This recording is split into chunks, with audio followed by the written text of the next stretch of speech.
स्वागत आहे मित्रांनो तुमचं या डेटाच्या अनालिसिस व्हिडिओमध्ये. आज एक्सपायरी होती, तुम्ही पाहिला असेल व्हिडिओ. एक्सपायरीचा जो डेटा दिला होता तो परफेक्टली वर्क झाला.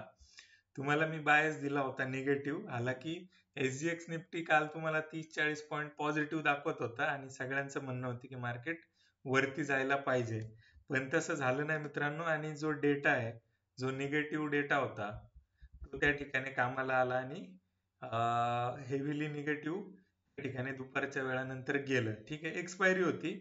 आणि एक्सपायरीचं अजून एक बेसिक तुमच्या लक्षात असेल तर मी सांगितलं होतं की मार्केट एका सेंटर पॉइंटला क्लोज करण्याचा प्रयत्न करतं.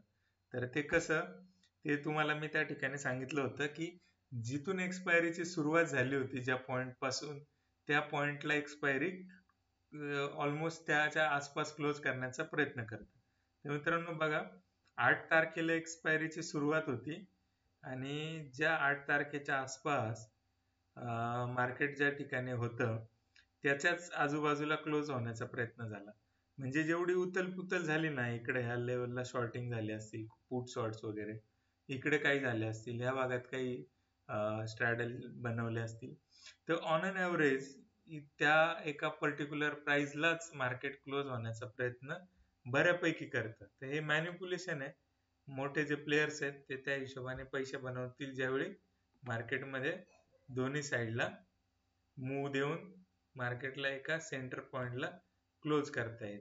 ओके, आता त्यांना माहिती आहे मार्केट फार वरती पळणार नाही, ते एक शॉर्ट टर्म पॅनिक क्रिएट करून थोडंसं वर खाली झालं की प्रीमियम जे आहेत ते सेल करता येतील. जेन स्ट्रीटला जसं बंदी लावली तर त्या हिशोबाने.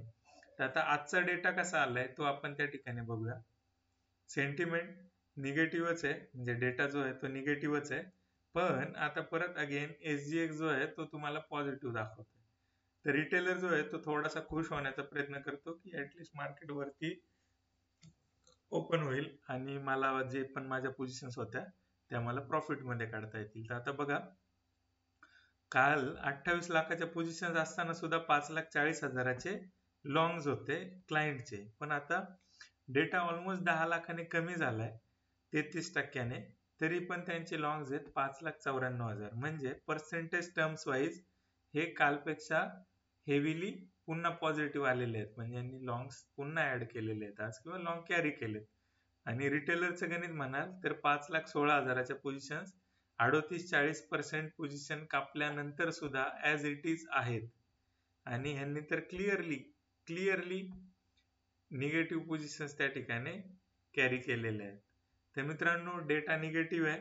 SGX निफ्टी भले पॉझिटिव्ह दाखवत असला तरी उद्याचा जो डेटा असतो ना, म्हणजे एक्सपायरी नंतरचा 2-3 दिवसांचा डेटा, हा थोडासा इमॅच्युअर असतो. त्या ह्या इमॅच्युअर डेटामुळे काय होतं मित्रांनो, की मार्केटला एक डायरेक्शन पकडणं पॉसिबल होतं, कारण मार्केटमध्ये जो मोठा प्लेयर आहे क्लायंट, त्याचा फोर्स जास्त आहे. त्याच्या फोर्स पाठी ह्या FIs ला तेवढ्या पोझिशन्स ऍड करणं शक्य नाही होत. आणि FIs काय करतात, एका पर्टिक्युलर लेवलला गेल्यानंतर तिथं कॉल सेल करणे. जर मार्केट वर गेलं आणि त्यांना मार्केट खाली ठेवायचं तर कॉल सेल करतात. मार्केट खाली गेलं तर तिथून ते पुट शॉर्टिंग चालू करतात आणि त्याचा एक ऍव्हरेज आणून मग ती एक्सपायरी केली जाते. ठीक आहे, तेवढं सिंपल साधा गेम आहे. आपण त्याला कॉम्प्लिकेट करतो, पण आपल्याला हे लॉजिक लक्षात आलं पाहिजे, वार कुठला आहे, डेटा किती आहे आणि त्याचा काय सिग्निफिकन्स आहे. तर मित्रांनो, ओव्हरऑल डेटा निगेटिव्ह जरी असला तरी पॉझिटिव्ह साईडला पण एखादी मुवमेंट होऊ शकते. आणि दिवसभर जरी पॉझिटिव्ह राहिलं, पॉझिटिव्ह तरी काही अंशी क्लोज झालं, तरी काही सरप्राईज होऊ नका. हा डेटा इमॅच्युअर आहे.